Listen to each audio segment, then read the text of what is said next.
Olá pessoal, tudo bem com vocês? Aqui quem fala é Rodolfo. Seja bem-vindo ao canal Rocha Finanças. E hoje um vídeo muito importante para o nosso projeto do canal, que é como escolher uma ação para estudar. Tendo em vista que o nosso objetivo aqui é discutir, sobretudo, renda variável, ações, fundos imobiliários, saber como ter um primeiro filtro para escolher uma ação, para futuramente, quem sabe, investir nela, é algo muito importante. Então vamos passar pela pauta do vídeo, né? Como escolher uma ação, né? Em primeiro lugar, nós vamos discutir um pouquinho sobre riscos da renda variável. Depois, vamos discutir que ações são empresas. Isso é muito importante. E por fim, nós vamos passar de relance, sem aprofundar muito, em indicadores. Tá bom? Então, vamos lá. Riscos da renda variável. Eu coloquei aqui 5 riscos que normalmente as pessoas pensam para o crédito. Todavia, né, para análise de crédito, todavia, eles são plenamente adaptáveis para questão de renda variável e bolsa de valores. Então, o primeiro risco a se levar em conta é o risco de liquidez. Isso é a facilidade ou dificuldade em vender um ativo da carteira do investidor. Olha, isso é muito importante, sobretudo para quem é institucional. Para nós que somos investidores pessoa física, é muito difícil que uma ação não tenha liquidez para que a gente possa entrar ou sair da posição, comprar ou vender esse papel. Todavia, em relação aos investidores, aos grandes investidores, investidores institucionais, a compra ou venda do ativo, se a liquidez for pequena, pode distorcer muito o preço dessa ação, o que pode levar a uma subida repentina ou uma queda inesperada. E se estivermos posição nesse papel, vamos sofrer essa volatilidade. Depois, os riscos de mercado, que são associados aos movimentos dos preços das taxas de juro e do câmbio.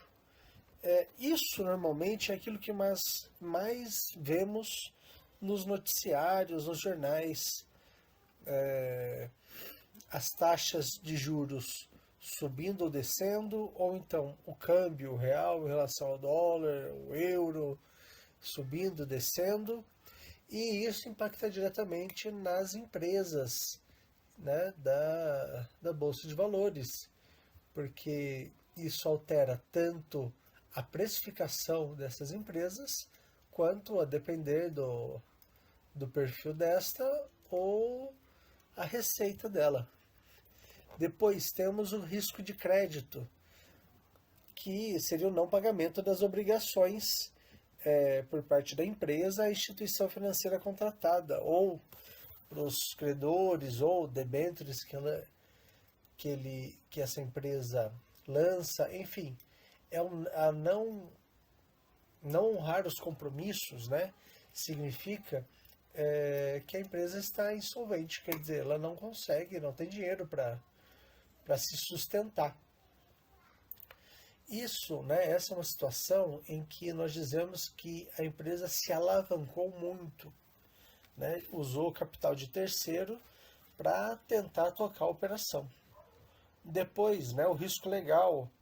Isso acontece muito quando não se utiliza bancos ou corretoras ligadas ao Banco Central, com promessas de rendimentos superiores a produtos similares no mercado. Se nos restringirmos a fazer os investimentos em bancões ou corretoras grandes, o risco de algum problema do ponto de vista legal é bem pequeno. E por fim, o risco operacional, quer dizer, falhas ou fraudes no processo de operação. Isso em relação às empresas, né? a empresa pode falhar. Ou então, como já aconteceu algumas vezes, sem citar nomes, pode existir uma fraude ali que demora bastante para ser descoberto. Tá bom? Então, esses são os principais riscos da renda variável. Quer dizer, renda variável varia, né? E conforme esses riscos vão se aparecendo, vão se mostrando, a precificação de um ativo segue mais ou menos o grau do risco que aparece. Eu quis começar a conversa pelos riscos porque sempre quando pensamos em investimentos, pensamos num retorno. Mas em renda variável existe algo fundamental que é a volatilidade. Quer dizer, o valor de uma ação pode subir e descer sem muitas explicações.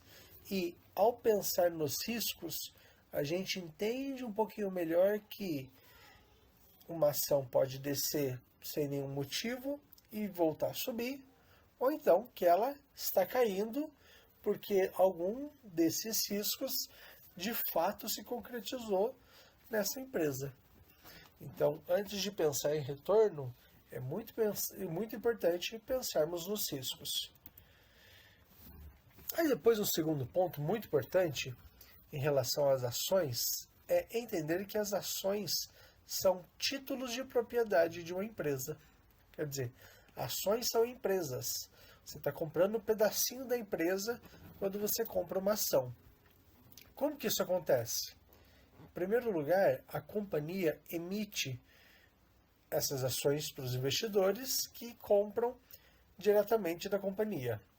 Isso é o processo de IPO, que é a oferta pública primária em português.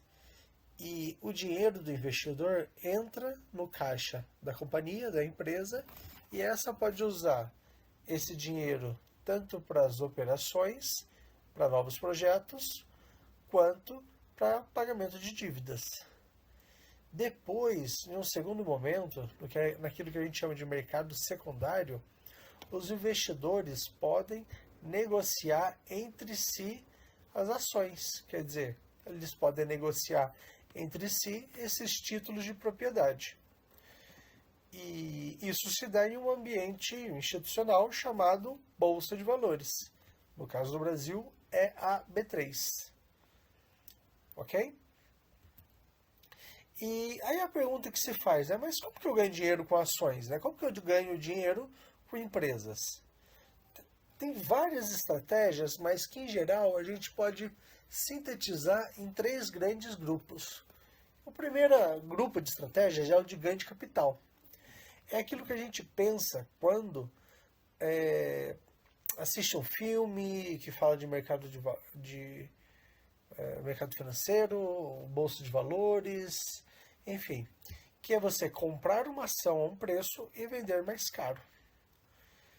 Esse é o mais simples, né? Aquilo que vem na cabeça de todo mundo. Todavia, tem um risco imediato, que é o risco da ação não se valorizar.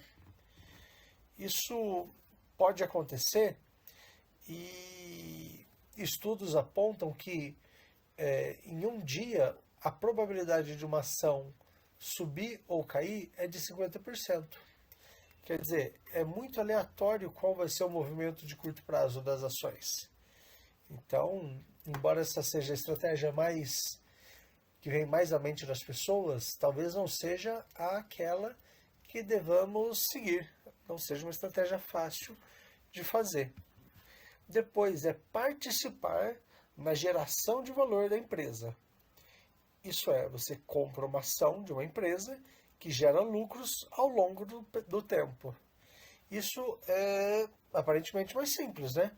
Porque conforme o lucro da empresa, a empresa vai dando lucro, vai aumentando o caixa dela e, consequentemente, o valor de mercado dela. Quer dizer, ao longo do tempo, empresas que geram lucro têm maior valorização, né? Geram mais valor e, por isso, você tem o seu capital melhor remunerado. Qual que é o risco disso? Bom, a empresa pode não ser lucrativa ao longo do tempo.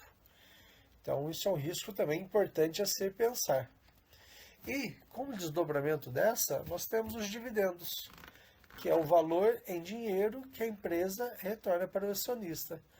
Quer dizer, após fechar um certo período, a empresa fica com o dinheiro em caixa, não tendo nenhum projeto que exija esse montante, o que ela faz? Ou não tem nenhuma dívida, né? E o que ela faz? Ela devolve esse dinheiro para o proprietário dela, que são os acionistas. Nesse sentido, né, para o dividendo ser saudável, esse dividendo tem que ser fruto da geração de valor da empresa, né? Por isso eu coloquei uma vaquinha leiteira ali do lado, né? Porque tanto o bezerrinho quanto o leite derivam da vaca, né? Da empresa principal. E aí o bezerro e o leite, né? Como dividendos, vamos falar assim, eles saem da vaca, né? Há toda uma geração de valor anterior que não pode ser desprezada. E disso também o risco imediato, né? Que a empresa pode não ser lucrativa ao longo do tempo. Então, os dividendos, né, enquanto estratégia, elas devem, né, fazer parte dessa estratégia de participar da geração de valor de uma empresa. Só que, como que eu sei se uma empresa está gerando valor ou não? Para isso, existem alguns indicadores. Quando nós vamos aos médicos, a gente faz exame de sangue, né? Aí vem triglicérides, faz exame de urina, vários exames, que vão indicando como está a saúde de uma pessoa. Em relação às empresas, os indicadores são como resultado de um exame. E para cada dimensão que eu quero avaliar, eu tenho um conjunto muito grande de indicadores. Aqui eu coloquei alguns, né? Então, do ponto de vista de valuation, de preço, eu tenho o dividend yield, o PL, o PVP, o P sobre VP, desculpa, o EV sobre EBITDA, o LPA, de indicadores de endividamento, quer dizer, de dívida, tenho a dívida líquida sobre EBITDA, passivo sobre ativo, liquidez corrente. Depois, indicadores de eficiência, lucratividade. Tenho margem bruta, margem EBITDA, margem EBIT, margem líquida. Em relação aos indicadores de rentabilidade, quer dizer, a taxa de retorno dessa empresa, eu tenho ROI, eu tenho ROA, eu tenho ROIC, eu tenho giro de ativos. E, por fim, de indicadores de crescimento, quer dizer, o quanto cresceu ao longo do tempo, eu tenho o CAGR, que é de receitas de 5 anos, ou o CAGR de lucros de 5 anos. Quer dizer, para nós aqui, não vou entrar em detalhe, e tem muitos outros indicadores, importante falar isso, mas que não vale a pena entrar nessa conversa tão aprofundada em todos eles, mas pensar, poxa, agora que eu já sei dos riscos, já sei de estratégias, como eu escolho a ação? Uma das formas para estudar, né, não para investir, uma das formas que eu tenho de fazer isso é estabelecer um filtro com indicadores. Quer dizer, se ações são iguais a empresas, eu preciso escolher uma ação, né, que tem uma governança alinhada. Quer dizer, que o controlador tenha interesses alinhados com os minoritários, que não seja uma pessoa que esteja a fim de fazer nada de errado, lesar ninguém. Depois, se ações são empresas, eu gostaria de empresas com um lucro líquido maior que 10%. E também um lucro, né, com lucros consistentes por 5 anos. Além de lucros consistentes, é importante crescimento, quer dizer que o CAGR de uma empresa, né, da sua receita, em 5 anos, seja maior que zero, porque se em 5 anos ela não cresceu receita, a probabilidade dela também não ter crescido lucros é grande.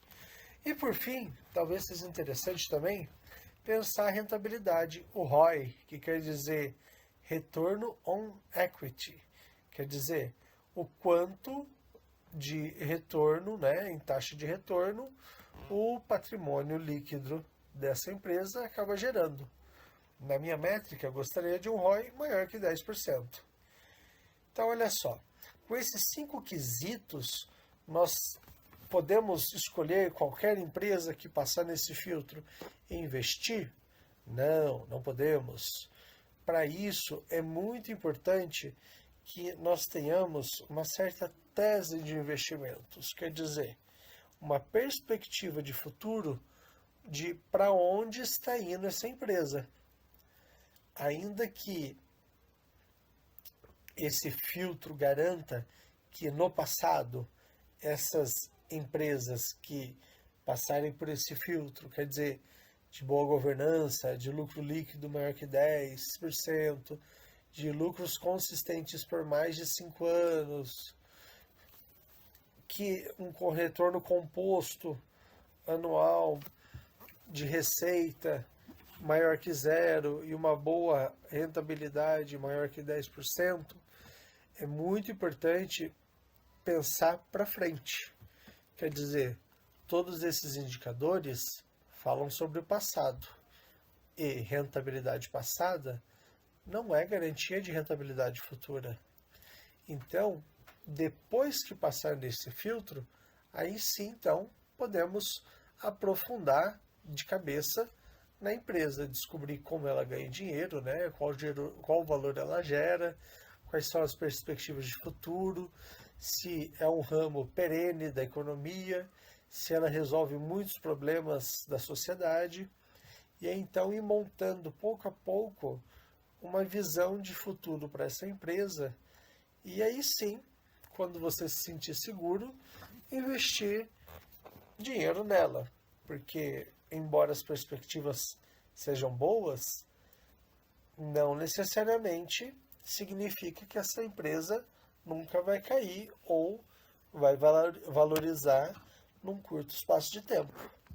Muito pelo contrário, como a gente tinha falado, a probabilidade dela cair ou subir num curto prazo, ela é praticamente aleatória, de 50%.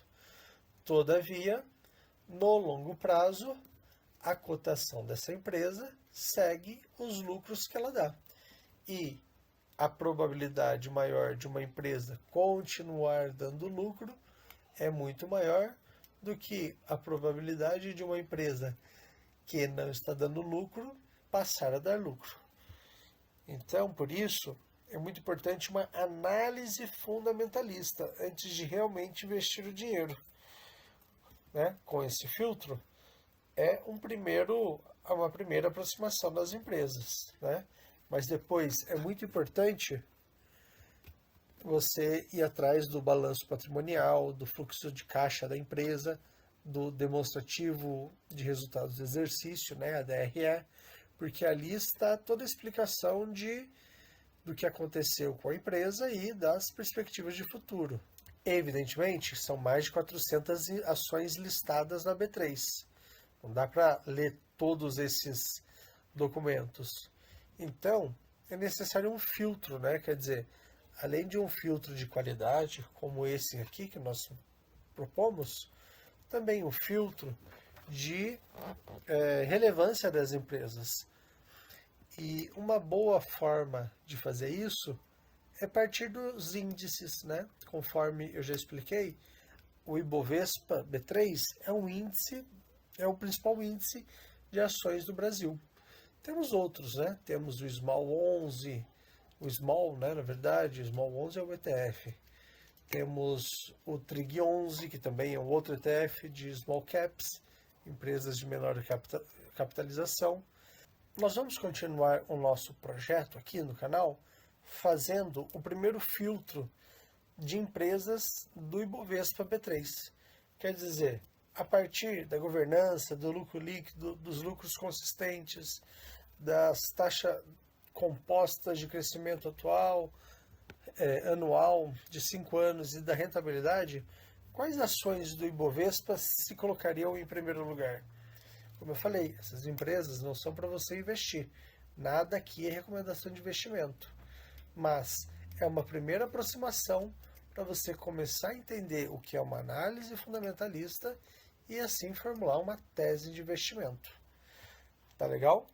Se você quiser entrar em contato comigo e tiver alguma dúvida em relação aos investimentos, esse daqui são as minhas redes sociais, os meus contatos e muito obrigado por ficar comigo até agora. Tchau, tchau.